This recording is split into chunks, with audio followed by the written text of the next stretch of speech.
So when Winter Storm Fern hit Nashville, it knocked out power for a massive number of people. But this wasn't just another bad weather story. What it really was a stress test. One that uncovered a decade-long clash between political ideals and, well, the hard reality of physics. And this quote, it just nails it, right? The storm didn't just break stuff. It was an audit. It took a hard look at the city's priorities and exposed some serious weak spots that have been building up for years. It put the system to the test, and frankly, the system failed. All right, so let's dive in. First, let's look at the immediate impact and just get a feel for the sheer scale of what happened when that ice came down. Over 230,000 customers. Now think about that for a second. That's not just a statistic. That's hundreds of thousands of homes, families, and local businesses all at once plunged into the cold and the dark. This wasn't some minor inconvenience. This was a full-blown, citywide crisis. And this is really the core argument from our source material here. The collapse wasn't just a freak accident of nature. Nope, it was the predictable result of very specific policy choices that, for more than 10 years, prioritized how the city looked over how it actually worked.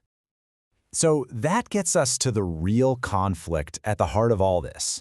This fundamental tug-of-war between wanting a beautiful, dense tree canopy and needing clear, safe pathways for power lines.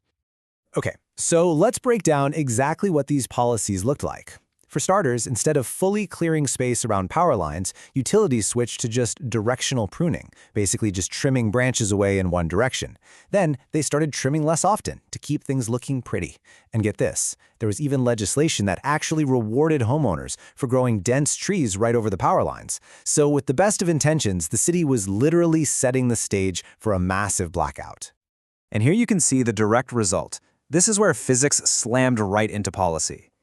When half an inch of ice coated all those overgrown branches, the weight was just immense. Over 700 utility poles just snapped. Not because the poles were faulty, but because the trees tangled up in them turned into these giant destructive levers. And the financial fallout? Just staggering. A 1,300% increase in property damage. And we're not just talking about the utilities repair bill. This is damage to people's homes, their businesses, their personal property, all a direct result of the grid going down so hard. But here's the thing. The problem is even bigger than just this one storm or these specific policies. Nashville has been growing like crazy, and that explosive growth has dramatically raised the stakes for any kind of grid failure. Just take a look at these numbers. Since the mid-90s, the population in the counties around Nashville has absolutely boomed. Williamson County is up 200%. Rutherford is up 180%. That's a huge influx of people and businesses, all depending on an infrastructure that was designed for a much, much smaller population. And this table really puts it all into perspective. It asks a simple question. What if that big ice storm from 1994 happened today? Well, the number of people losing power would be astronomical. We're talking potentially up to 500,000 people across the region. That's just as bad, if not worse, than what we saw during Storm Fern. So here's the bottom line. The number of people at risk during a blackout has gone up a lot.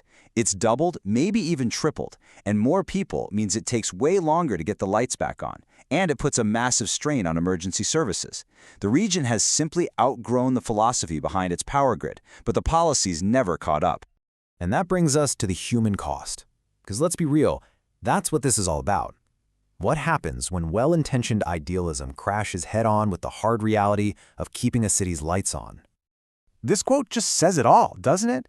You can talk all day about the benefits of a beautiful tree canopy, but those arguments mean absolutely nothing to a family that's shivering in the dark, wondering when or if the heat is going to come back on. The real-world impact has to be part of the conversation. And, this highlights the huge difference between simple climate awareness and actual climate resilience. Being aware is passive. It's knowing something might happen.